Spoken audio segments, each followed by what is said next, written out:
Hello and welcome to another episode of a Brothers Creed podcast where we talk about motivation, experiences, and exploring the world around us. We're the Thomas Brothers, and I'm Ethan. And I'm Jared, and today we have a very interesting episode about something that I love talking about and I love just kind of learning about, and that is a couple of different conspiracy theories. And I guess the term conspiracy theory is a loaded term, but really what we have some interesting stories and some interesting legends, really the kind of like urban legends. Are they true or are they not? Yeah, exactly. So, and I could talk for hours about this, but we've got some really good ones that we're going to share. Some of the ones that I think are just so juicy. All right, well, let's do it. Let's do it. You can't climb the ladder of success with your hands in a pocket. We will not go quietly into the night. They tell me you're a man with true grit. I am the one who knocks. Don't ever tell me what I can't do, ever! That's how winning is done.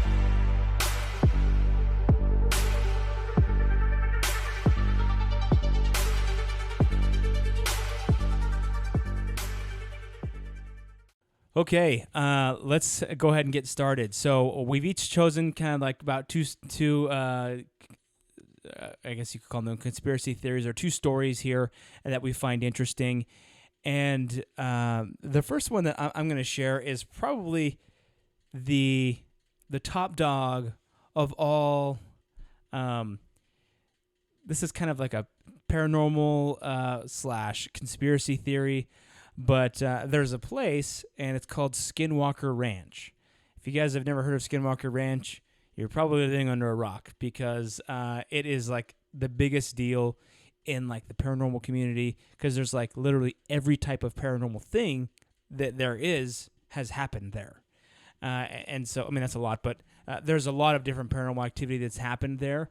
And it's such an interesting thing that's kind of got some crazy stories behind it. So I definitely want to share that, and actually lived kind of near there. Went hunting near there a couple times. Didn't see anything though. But it's really cool. So yeah, and also there's like endless podcasts on the Skinwalker Ranch. So if you're interested, there's endless stuff out there on this, but this is one after of the great you listen ones. to our podcast. Yeah, after you listen to ours, you can go listen to theirs. So the Skinwalker Ranch is a 512-acre parcel located in Utah, in the Uinta Basin, near a small town of like 800 people called Ballard, Utah. Now, the Uinta Basin is that's the Uinta Mountains. It's an interesting mountain range that goes from east to west. Not north to south. Most mountain ranges go north to south. The Appalachian Mountains, the Rocky Mountains. That's true. These ones go east to west. And first of all, that's where I went elk hunting. This is the Uinta Mountains, and they are absolutely gorgeous, beautiful. I mean, there's these like small, you call them like big, no, they're pretty big ponds, like all over the mountains. And so like you'll just be hiking, and then you'll just come up on like this big mountain, like lake kind of a thing. And it's just gorgeous. And there's this place called Mirror Lake, and it's only like maybe an hour and a half from Salt Lake City. We would go up there a couple times and just walk around the lakes with the kids. It's just so beautiful. But the Uinta Basin is right below that, and it's just basically just the foothills. Really, it's just straight up desert below that. But it is a paranormal hotbed, apparently. And in fact, that area is considered UFO Alley, which has seen lots of UFO activity dating back to as early Europeans. In fact, in 1776, a Franciscan missionary, Silvestre Velez de Escalante, wrote about strange fireballs appearing over his campfire in El Rey. And so there's a lot of history there. So the word Skinwalker, what is that? So Skinwalker is a shape-shifting character or demon from the Navajo tribal folklore.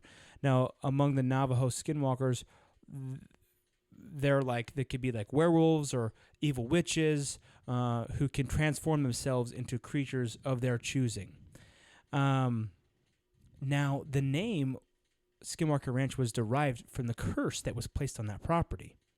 So way back in the day, there was a rift between the Ute Indians and the Navajo Indians. The Ute Indians would now Skinwalker is a Navajo term, and the Ute Indian would take Navajo slaves, and they were constantly kind of warring with each other, and so there's a ridge line that goes right along the property. Like I said, it's the foothills, so it's kind of stepping down from the. At that point, it's pretty stepped down from the mountains, but there's a ridge line there, and what they said is that the Navajo cursed that ridge line. They cursed that area, and apparently these witch doctors and whatever, they're basically sold their soul to live forever as skinwalkers. Interesting. And so there's been a lot of strange documented evidence of strange events going on in that property for the past 100 years or even longer. Like I said, the guy from 1776. And 1776, that was a good year. Yeah, indeed.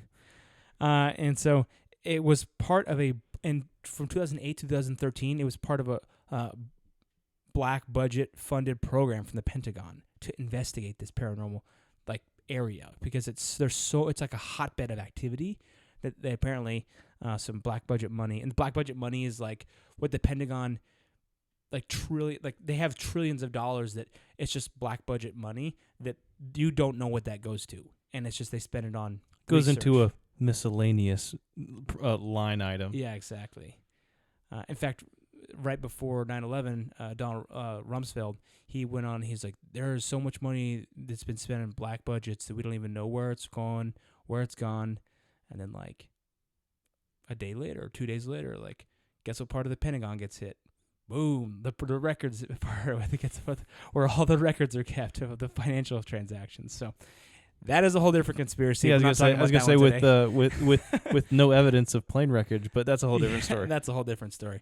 But so anyway, the Skinwalker Ranch is a crazy story. So it really the story goes back to about 1996. This is kind of where the modern story begins, I guess you could say. So there was a guy named Terry and Gwen Sherman, and they shared their chilling experiences with their local reporter about their experiences on the property. So they bought the property, which was said was like 500 acres or 512 acres, and they started to see all kinds of crazy stuff. They started to see crop circles all over their properties. They saw UFOs, lots of different kinds of UFOs.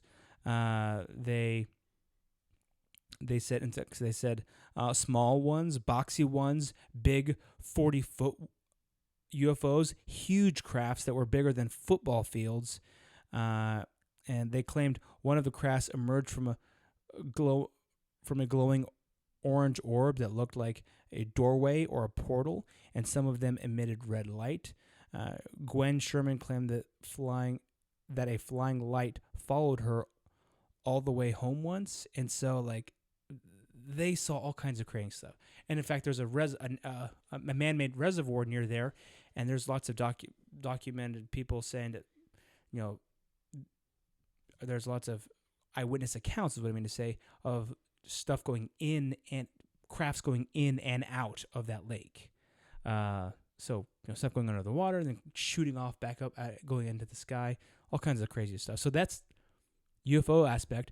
But then they also would see they were cattle ranchers, and they lost a fourth of their herd to systematic and repeated cattle mutilations. So they would go out there and they would find their cattle dead and oddly surgically dug into, and the blood the whole carcass was missing blood, and so completely drained of blood, not a drop of blood, and it was cut in really weird places. So they were losing a fourth of their herd. So a lot of their cattle was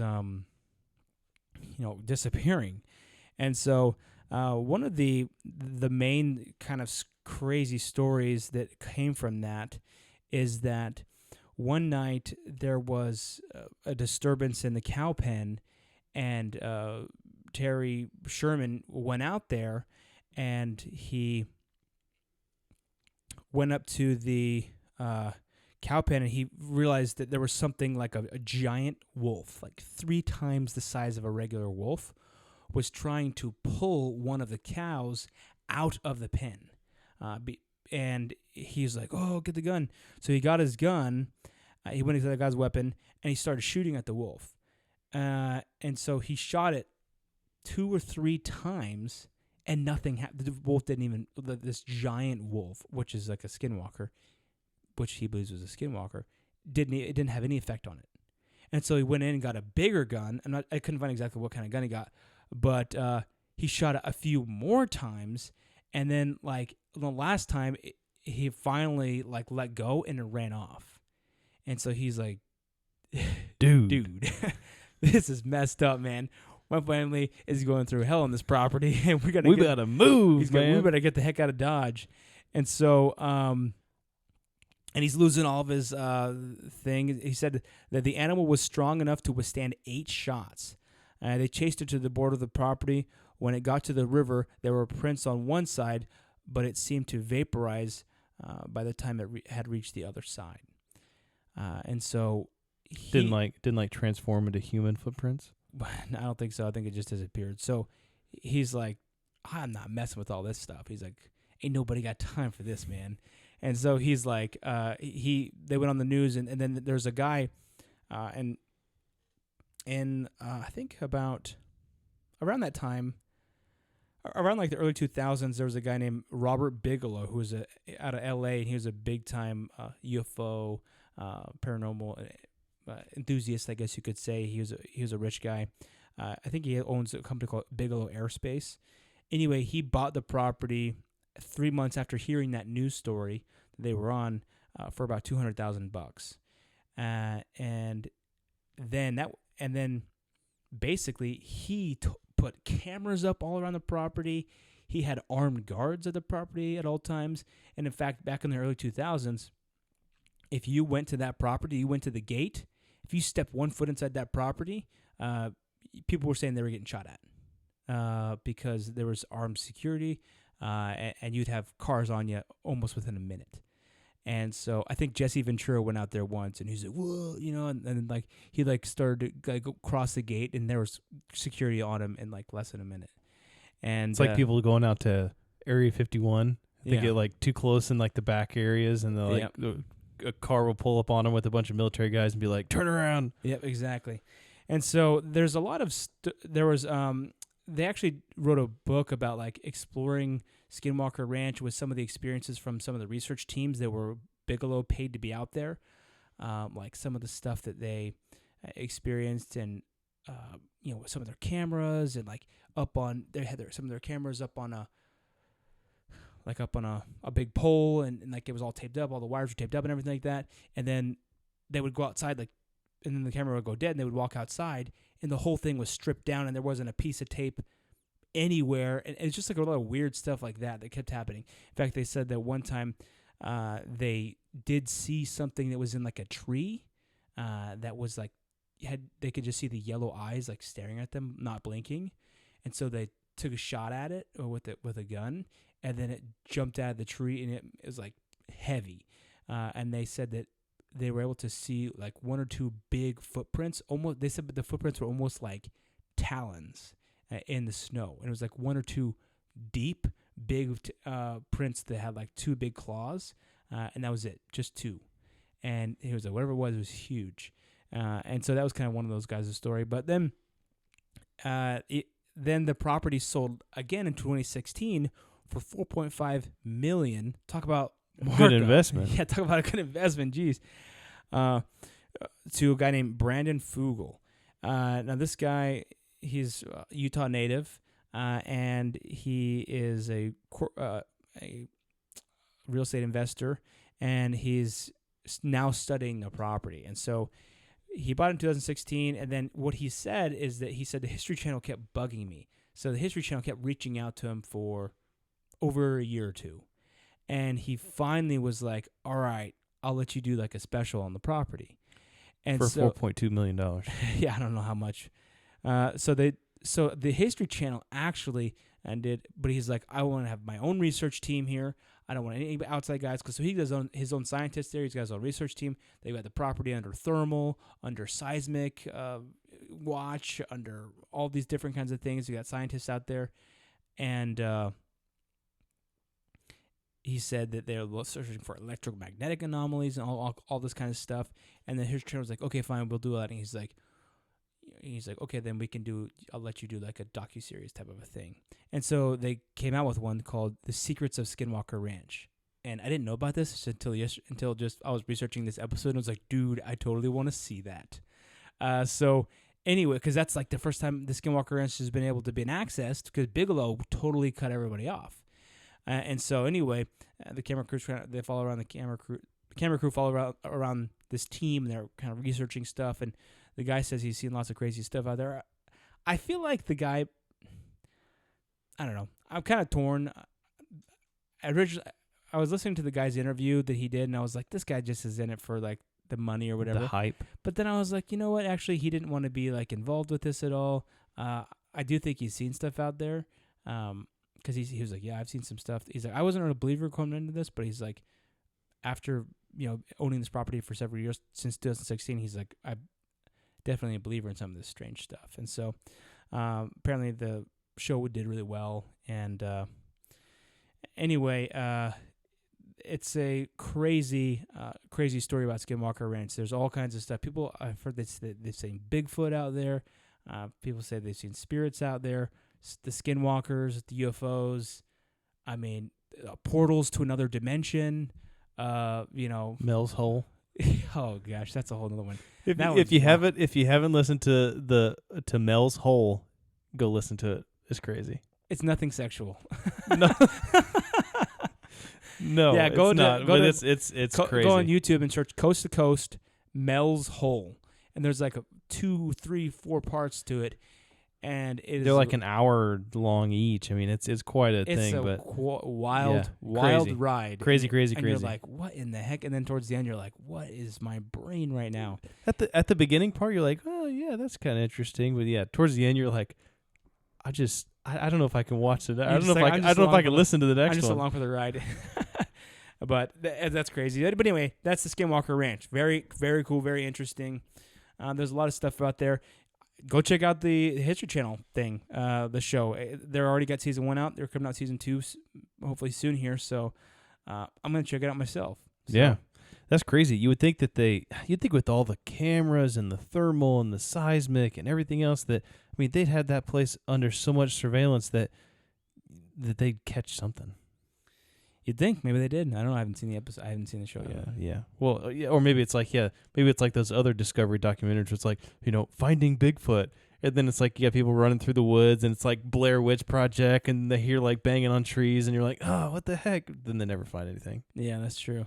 I have seen some good Bigfoot videos. Yeah. That was actually one of my theories was Bigfoot. So it says so there's Bigfoot sightings all over the United States. But here in North Carolina, yeah, Uwharrie National Forest. Yeah, so all over the United States, but Washington State has the highest number of reported Bigfoot sightings. There's over 2,000 of them. People seeing Bigfoot in 2,000 in the state. So I mean, Bigfoot is Bigfoot. Everybody knows about Bigfoot, but it says that there's some people. There's the specific news article that came out specifically around Washington State, talking about these sightings. And it says there's a number of theories around the mythical creature. Some believe that it is a ferocious beast that is meant to be feared, and other people think that it's just a harmless creature that wants to be left alone. Squatch. Yeah, some Squatches or Yetis. I personally think that there's so many eyewitness accounts to Bigfoot that you get from serious hunters, from people that know animals, and it's just kind of like I think that there's something that might be there. Yeah. Well, I think it's interesting. And so there was the original Bigfoot like cast mold, right? Remember it was like 1958. There was a Bigfoot footprints that were cast, and it was like this massive foot and everything, and they casted it and they have this big mold of it. Well, this was supposedly it was a prank that was done by a guy named Ray Wallace near Bluff Creek in Northern California. So, according to the Smithsonian, that's what it says. Dude, the Smithsonian doesn't. But the thing is, that's just the mainstream mainstream narrative they want to push. So this guy died in 2002, and whenever he died, his family came out and said that his kids came out and said, "Yeah, it was a joke. He made up the whole thing." I don't know. Maybe they're just trying to clear the family name. But that's like okay. But that's like people that say, "Oh yeah, like you could do crop circles. Like people could do crop circles. Yeah, people can do crop circles, and like, but that doesn't mean that every crop circle is done by a person. Yeah, I could go out and I could take a scalpel to a cow in the middle of a field and somehow drain it full of drain its blood without having a drop on the ground. But you know, to do that every single for every single time that that it just in a quarter of the herd too. I mean, it's like that would. Yeah, it just doesn't make sense that would. Every single crop circle is made by a human, or every single Bigfoot sighting is a hoax. So obviously, there are some hoaxes. My philosophy behind it is, what is it like? I don't know the specific statistic, but what is it? We've explored like 2% of the ocean, like in the creatures that live within the ocean. Yeah, I mean, imagine what else is there that we have no idea. Like, we can't even reach down to a certain depth in the ocean. I mean, there's probably all kinds of stuff that we have no... I mean, there might be dragons living, 10 miles down or however deep the Mariana Trench is. Or even... we have no idea. Even within the Earth. Like, for sure. Like, there's like a couple of boreholes that are from mines that go a little bit into the Earth, but we haven't ventured that far deep into the crust of the Earth. Yeah. And there is... there are, maybe there's, it's hot and whatever else, but I mean, there are definitely, there are organisms and there are creatures that can survive, volcanic temperatures and stuff like that. So I don't know, just interesting. You don't know what you don't know, and so they didn't discover the panda bear until like the 60s. Yeah, and so to say something doesn't exist when. I think that's reportedly there has been lots of people that have seen it. I mean, okay, let's say 90% of everybody is a liar. Well, then, and then let's say 5% of people are blind, and then okay, well, there's still 5% of people left that like. Yeah, even if one person was saw something legitimate, that's enough to. That's why I think that UFOs are totally real. I mean, you have so many eyewitnesses, so many credible military and stuff that is specifically covered. Yeah. It's hidden. And there's so much stuff that's like, yeah, this is like a legitimate thing. And not only is this like real, but we should be concerned about this because their technology is well beyond what we have. Yeah. Well, and I think too is that UFO doesn't always mean aliens. Yeah. I think it can. The military changed the term. It's like unidentified aerial phenomenon, UAV. Yeah. So interesting. Or something like that. Well, that went way off. But, yeah, that did. And we're talking about conspiracy theories, so there's a lot. They all feed into each other here. Yeah. So one that I have always really liked that I thought was really cool was the Philadelphia experiment.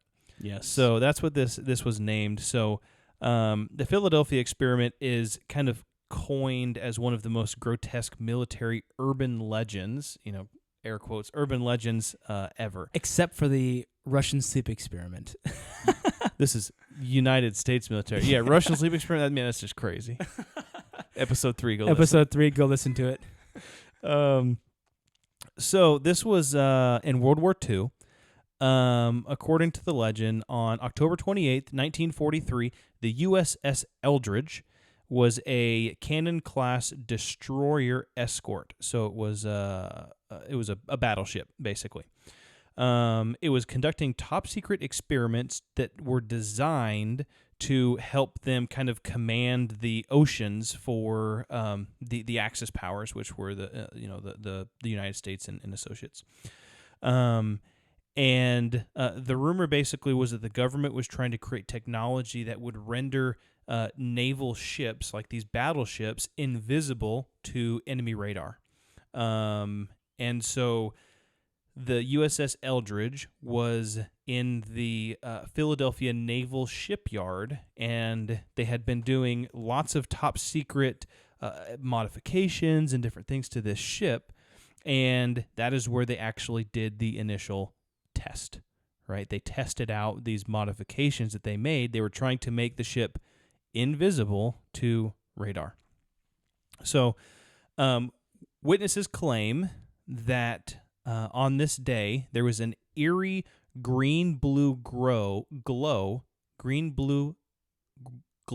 surrounding the entire hull of the ship as her generators spun up. They could hear the generators spinning up on the ship.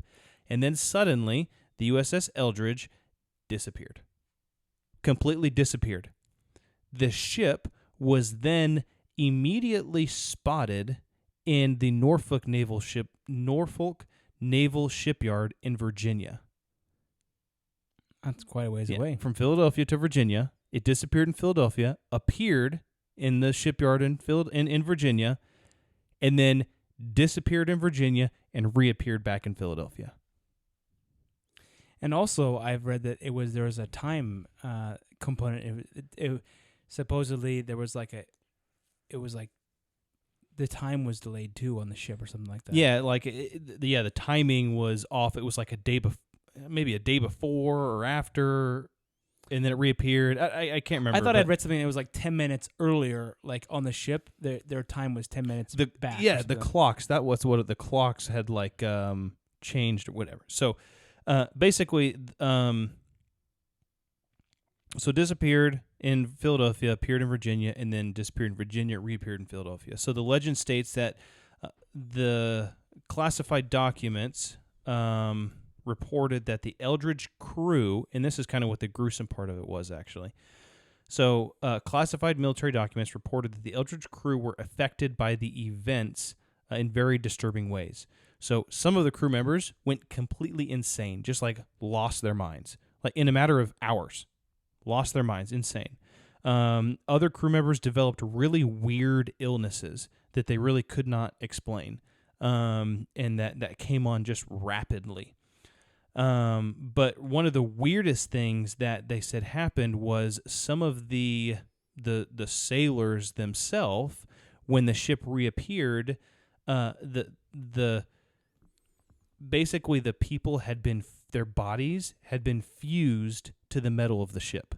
So like basically, and I watched a documentary on this one time, and they said that like how they were doing it, or how it was like they were trying to do it was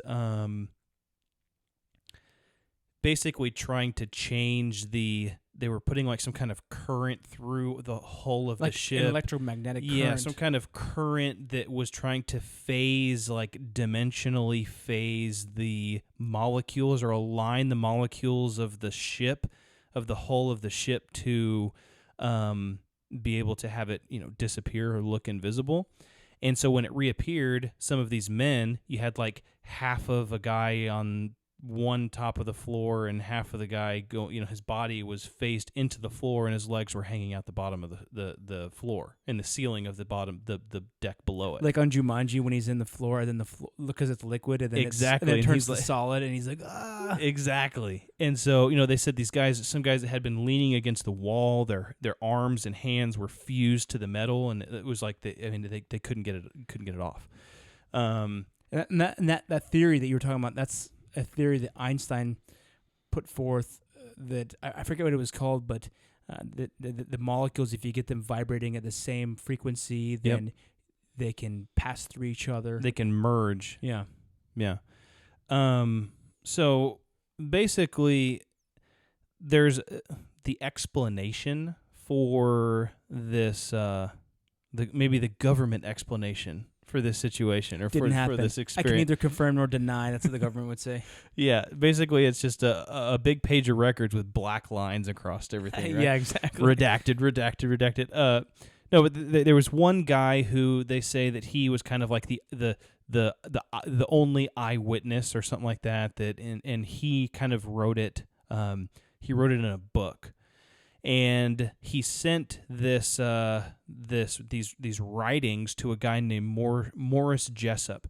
And this Morris Jessup, he was kind of another conspiracy theorist guy in kind of the, I guess, looking at into military conspiracies. And he had written a book. This Morris Jessup guy had written a book about UFOs. And so basically this Jessup guy, he kind of presented this Philadelphia experiment and kind of released it out. And there was some controversy behind it because it came out in this book form, and then it was supposedly it was written by one guy, but they tried to make it look like it was written by 3 separate people, and maybe that one of the people was like an alien, and that the U.S. got the technology to phase in and out, but from extraterrestrials and different things like that. But there was just some question about this the happening. So he sent basically this Jessup guy was contacted by the Navy Office of Naval Research, who had received this package containing this book and the description of what everything that happened and that they saw. And that extraterrestrial technology allowed the U.S. government to make breakthroughs in what they called unified field theory. Yeah, that was the theory that Albert Einstein put forward. Yeah. And so, of course, they kind of denied it and said, "Oh, well, we have no idea what you're talking about," and yada yada yada, whatever it is. But there was actually another eyewitness, but his thing basically, he said, according to Edward Dugan, who served on the U.S. In the U.S. Navy aboard the USS Engstrom, which was also dry docked in Philadelphia Naval Yard, while the Eldridge was there being kind of experimented on. Both of the ships had what he called classified devices on board. So basically, whatever they were trying to do. He said that neither one of these were invisibility cloaks or teleportation designed by alien. Neither one of them were invisibility cloaks or teleportation devices designed by aliens, but instead they were basically, he said, they were trying to scramble the magnetic signature of the ships so it could like disguise it, because the U-boats were using some kind of magnetic torpedoes, and so they were trying to change the polarity of the ship's hull so the torpedoes couldn't find them. That's what he said. Yeah, they also had magnetic like water mines. Yep. So, and then there's this whole other thing that says, basically the suggested green-blue glow that was around the ship was like a weather phenomenon that happened on that specific day, that like there was excess plasma in basically in the environment there, and it was like the sun was hitting it in the right direction, and it was like, oh yeah, it was a once in a lifetime phenomenon. Swamp gas. Yeah, seriously. Yeah. And then finally, the last thing that they said is there's inland canals that connect Philadelphia to the Virginia shipyard, and so this allows the ships to travel between the two within just a couple hours. And it's just for a giant battleship that big. That's what they said. Yeah. And so, I don't know. We'll leave it up to you, but there's some pretty interesting documentaries that have been done on it, and this was just a super high level explanation of it. But I don't know. That was interesting. Yeah, the Philadelphia experiment is interesting. One of the many experiments the U.S. Army and military has done. You know. Well, the thing is too is I mean, maybe it did happen. Good. I hope it did happen. I hope the military is experimenting with all kinds of technologies. Oh, yeah. I mean, imagine if they did stumble upon something that, I mean, even maybe not teleportation, but, something that made the ship invisible to radar. Yeah. I mean, that'd be crazy. Anything I've ever, like the stealth bomber. I mean, Yeah, for sure. Anything that I've The ever... shape of the ship, the height you fly at. It's just all research. It's science. Maybe we don't understand it, but it's science. What I've been told is that, like, whatever that the military has, that is probably 4 or 5 years old, and their technology is 4 or 5 years beyond what you know that they have. Yeah. Well, I know that our grandpa, he was airplane mechanic, and he was working on the B-52 bombers, kind of before, whenever they were top secret, before they were common knowledge, and yeah, I mean I think he was like sworn to secrecy on what he was working on. Because those are still used today, man. Yeah. I mean, we know that they crazy. exist now, but the technology is crazy. Yeah, it's wild. So, well, there's so many ones. I have another one here. This one is quite the tale.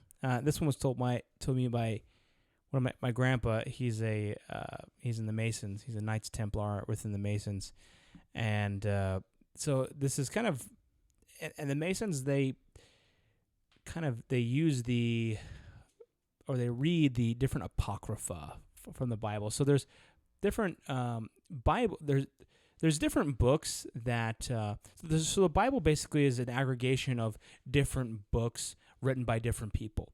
Now the apocrypha are some books that didn't make it to the canon of the Bible, but which may or may not be true. There may be some truth in them. There may be little truth in them. So some of the, at least from my understanding, these apocrypha, Grandpa told me that he's read lots of these, and I don't know if that's a cause of him being a Mason or if it's just because he was interested in it. I think that I think initially it was kind of Masonic community and they stuff. didn't have a Masonic, like, I don't know if there's a Masonic Bible, but it just is like full of these other apocryphas. Yeah, I don't know. In addition to anything else, but basically there's this legend of the Spear of Destiny and Excalibur, which are two very interesting things. So the legend goes all the way back to the beginning. So Cain, remember Cain?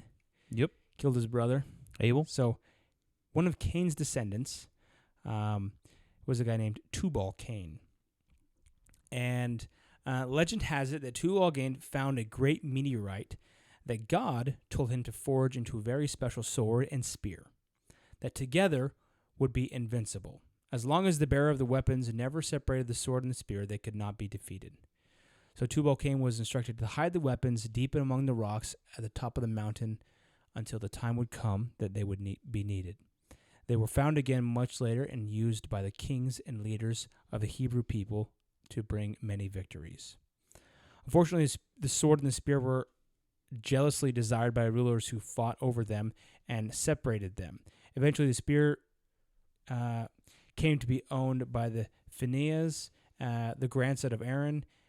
This same spear was still used at the time of Jesus of Nazareth and was carried out to the Mount of the Skull, or Golgotha, by the Sanhedrin during the crucifixion. The spear was considered to be the authority and witness when the Sanhedrin condemned someone to death.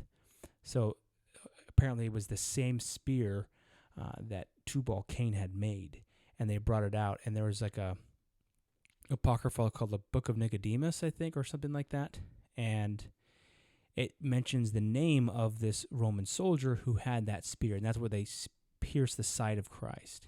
To verify that he was dead. Yeah. Well, to try to kill him, to kill him, but at that point he was already dead. Yeah. And so this spear was in the possession of the Romans. Throughout history, it had been in possession of many different emperors, apparently.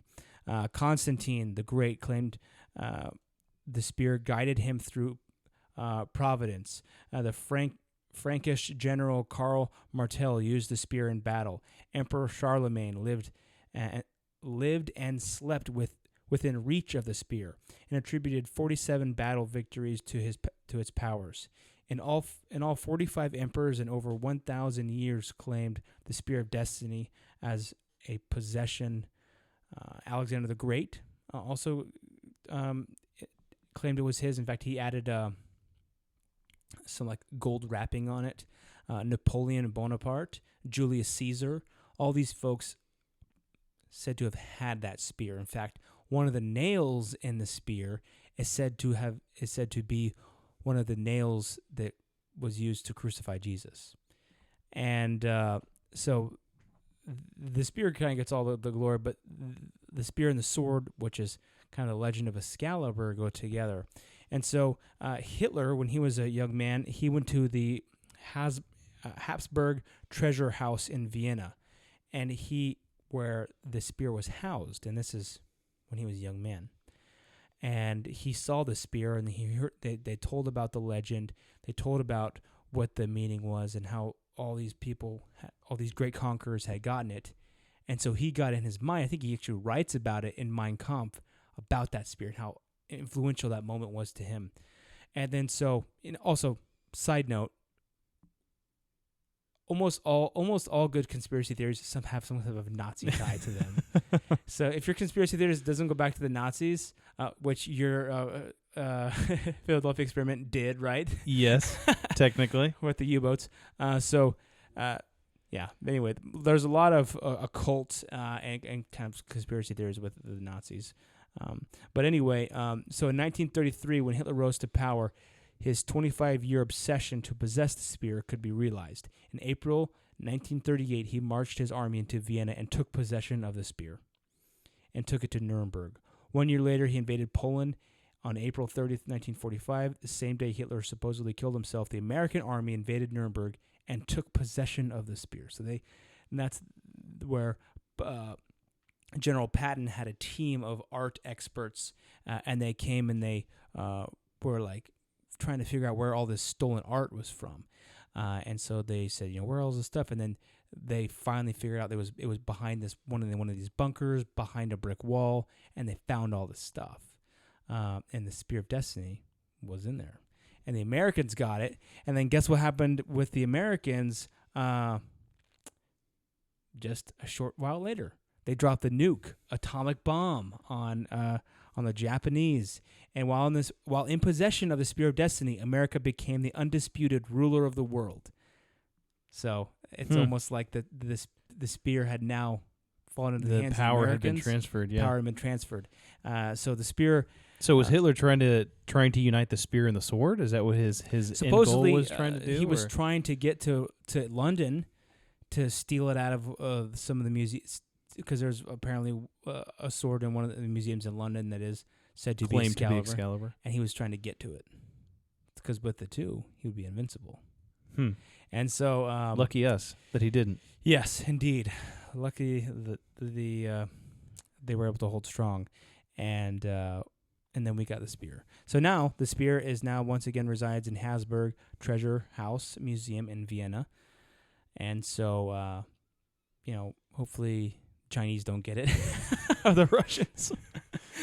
Yeah, also, good thing we got it, not the Russians after the war. Yeah, because if the Russians would have got it, we would have never seen it again. But anyway, that's a really cool story, wild story that I was like, that's is it true? Is it not? That's something straight out of like, I don't know. What's it? That movie, The National Treasure.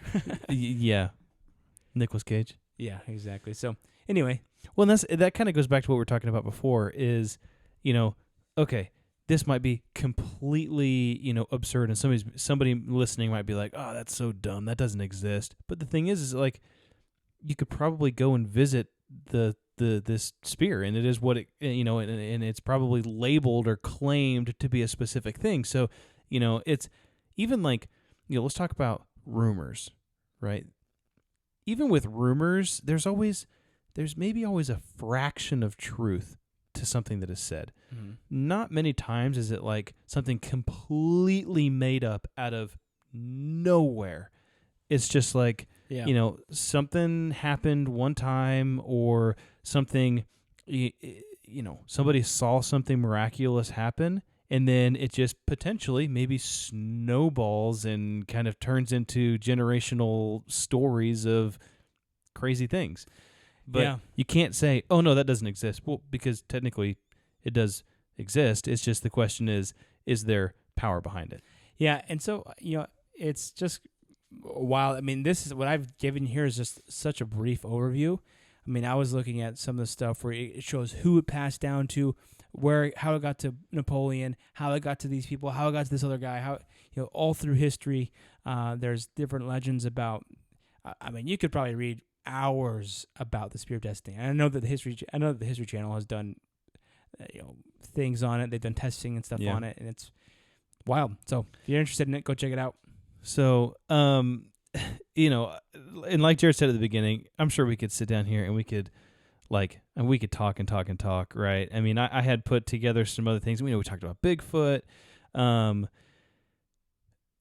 Just to name off a few, maybe if you want to go do some of your research. I mean, there was even things, the flat Earth, right? Flat Earth theory.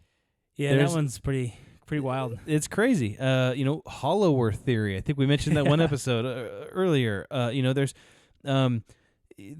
conspiracy theories about chemtrails. You ever heard about chemtrails? Basically, if you look up in the sky and you see airplanes that have like these vapor trails that go behind them. They say that these are they call them chemtrails or SLAP, which is like secret large scale atmospheric program. Basically, is like the program that these planes are retrofitted with these basically canisters where they can dump chemicals or some sort of biological agent into the atmosphere that will basically control atmospheric weather changes and different things like that. There's and there's also make the population more docile. Yeah, basically there's also the theories that they have aluminum and strontium and barium, which is some other things that basically they're trying to expose all of us to kind of like some sort of mass inoculation of, mind control. And then you go in and you buy drugs. Yeah. Oh, I need pharmaceutical drugs. Like high fructose corn syrup. Yeah. So actually, well, that's a whole different thing. I'm not even gonna get into that. But there was basically said 17% of people globally. I don't know where they got this number from. 17% of people globally believe in this theory is true or partially true. Well, if you talk to I know Alex Jones swears up and down that it's that he's got proof up and down. Pilots have admitted that they do this. I have seen several things where pilots have like been in the cockpit and they're like, "Oh yeah, this is like the chemtrail button, and this is and not even like joking." Because there's a difference between water vapor and Yeah. chemtrails. Water vapor is like when you see a plane and it's like putting off something, but then it dissipates right after. But chemtrails, like they stick around. So when you see these long lines of clouds in the sky, those are the chemtrails, from what people say. Yeah. So, I don't know. Google it. Yeah. There's so much out there. But this has been a great episode. Thank you everybody for listening. Hopefully it's been interesting to you to listen to this and to hear some of these things. Yeah, this is kind of just exploring the world, what the world has to offer, and talk about interesting stories. And so, hopefully this is just kind of been maybe eye-opening or entertaining at the least, or for me it sometimes just is interesting to step outside of the rigid things that I know, with being a data scientist, I know that these numbers mean this. Show me the numbers. Yeah, and so it's like, oh, this is interesting. I think there's more to this. To think that we understand everything in this world is very arrogant mentality, I think. And think of go back 1,000 years and grab a person from 1,000 years ago, bring them to today's day and age, and then call somebody that's all the way across the world, or put them in an airplane, or just because we don't understand something doesn't mean that we can't figure it out with technology. I think a lot of times that doesn't exist, or that doesn't whatever. But I'm sure they said that flight was impossible 1,000 or 600 years ago. Oh, man can never fly. But now look at us. And so look at me now. Look at me now. And so don't dismiss something just because you don't understand it. Yep, absolutely. Yeah, so keep your mind open. always keep your eyes on the skies. Yeah, I think this will be a good episode. I want to hear some people's comments on some of If these you have stories. any experiences, or if you have stories, they're like, oh, look into this one or look into that one. We'd love to dive into some of your stories. yeah, absolutely. Or if you've ever had any experiences with crazy stuff, let us know. So we'll Zoom you into a meeting and do an interview. yes, exactly. So thank you for joining today. Follow us on the socials. Also, check out our Patreon. We mentioned that earlier in the mid ad, but support us on Patreon, and you get some exclusive episodes, which are good. Cool content like this that is not public and not everybody will get to listen to. 2 episodes a month, and we really appreciate that support. And yeah, let's go and build that creed together. All right, let's do it.